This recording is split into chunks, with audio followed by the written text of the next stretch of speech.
When people worry about Vanguard, BlackRock, State Streets underperforming, it's usually not these companies themselves performing poorly.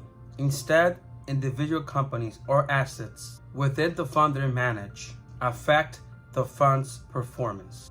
These investment giants mainly offer funds that aim to specific market indices, like the S&P 500.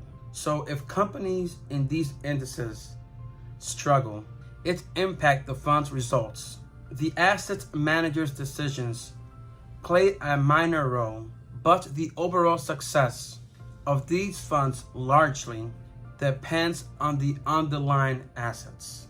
The main problem with mutual funds. Back in the day, before Vanguard entered the scene, people typically invested their money in mutual funds. However, these mutual funds could significantly erode your cash because they charged a hefty fees that ate into your investment over time. Let's say you invested $10,000 into a mutual fund with a 2% annual fee. Over 20 years, those fees would total approximately $4,900, leaving you with significantly less than you might have anticipated due to ongoing charges. Suppose you were to invest that same $4,900 and leave it in the market without touching it for 43 years. In that case, you would be pleasantly surprised to see it grow to more than $500,000. In simple terms, many asset managers don't genuinely prioritize your financial well-being. Instead, they seem more interested in profiting from your money. Then along came John Bogle, a man who had enough and set out to revolutionize the world of investments. And indeed, he brought about substantial change.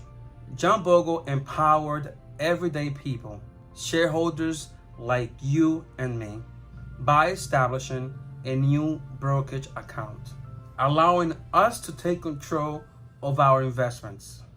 This transformative shift was accomplished through implementation of low fees and by granting individuals ownership of Vanguard.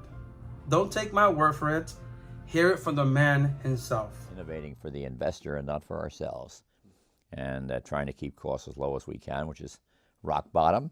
That's been the idea from the very beginning of Vanguard, because a mutual company doesn't have a private owner out there, or a public owner. And so we have no one to serve but the shareholder. Remember that a company's primary goal is to generate profit. When they do it, it signifies that they are successfully selling products or services. If they utilize debt, aka borrowing money, they do so judiciously.